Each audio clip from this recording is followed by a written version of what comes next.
Today we have Sir Professor Andreoli. Thank you so much for being with us here today. We're in Washington, D.C.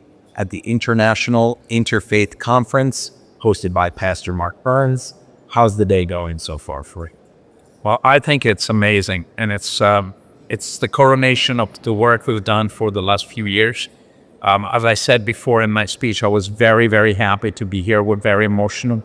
I welcomed Pastor Burns just a few months ago in the Vatican on the 22nd of October, and I hope we can repeat that. And coming here today and joining forces with the Elantra Group and Pastor Burns is a fantastic experience. And also we're going to sign the Constitution that we put together for world peace, and we want to make peace just as strong as war, if not stronger, because we believe that we have to move from sustainability to flourishing.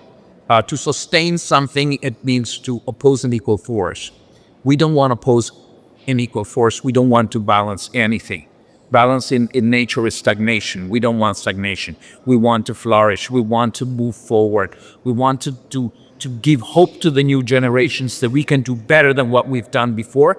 And with the architecture of new technologies, nowadays we can do it. Finally, this is the moment where everything is coming together under, technological architecture with decentralized blockchain, with artificial intelligence, with synthetic intelligence. And thanks to quantum and post-quantum encryption, we can finally have a world constitution that will take care of guarding us through, to keep all the good people together and not, being kidnapped by politics and by interest. So this is what we want to do. We launch it. I presented to the Vatican just a few days ago, as a matter of fact, to His Eminency Cardinal Parolin.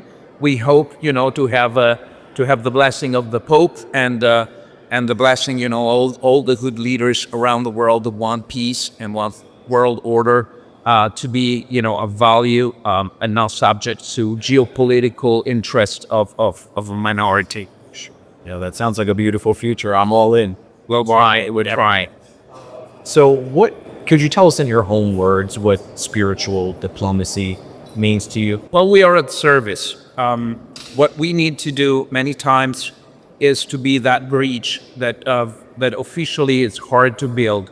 So for me, spiritual diplomacy is really our life. Everything we do, we give it as a gift to God, and so we are at service. And sometimes diplomacy is attached to honors and to formality. All that is good. Is a way of is a code that we have to have between nations and between royals and between leaders. But we also have to work day by day with our brothers and sisters around the world. And this is what I believe, spiritual diplomacy can be useful for, to break some of the barriers and to bring people together in good faith. And what I believe is, it doesn't matter really your religion or your faith, but the spirit has to be there. So we have to be united in spirit. And so I'm so glad to be here and to be able to see and share with so many wonderful people at this moment. Thank you. Yeah, that's beautiful. And if we were to look towards the future, how can DC faith and civic communities working together to create a positive social impact? Well, I think, as I just mentioned, we are in a wonderful position right now.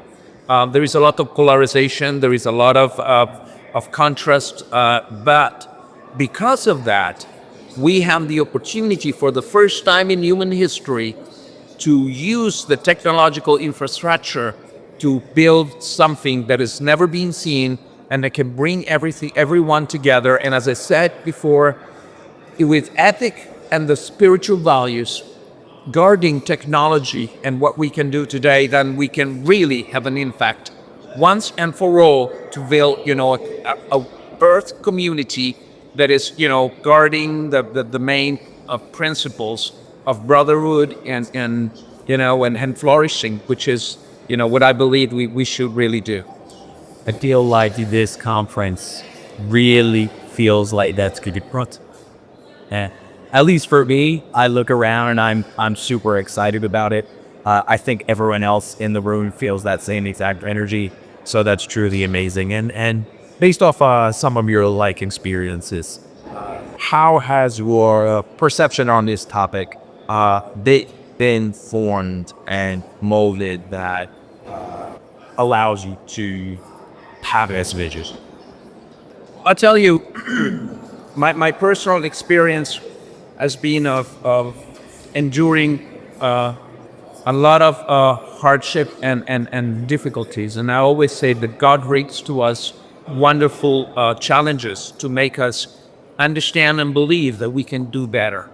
So I always look at things in a perspective where I'm becoming, I have a degenerative maculopathy, I'm becoming blind, and it's a great challenge for me to walk around. But it's a way of going like, I can be better, even if I don't have my eyesight, which I do have right now, but I'm losing it.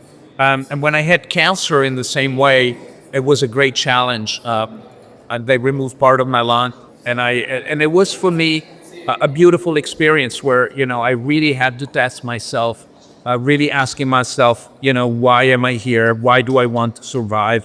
Why do I want to keep on fighting? And then the same thing happened when I lost my brother, when I lost my family, and every time something happens to me, I always go like, it's a great challenge, and I can only learn. I can never lose, and it's somehow it is just a way of overcoming whatever difficulties is in front of us, and keep on sharing, keep on learning, keep on doing our best to serve and to with humility and purpose and focus, keep on of just doing what we're doing day by day.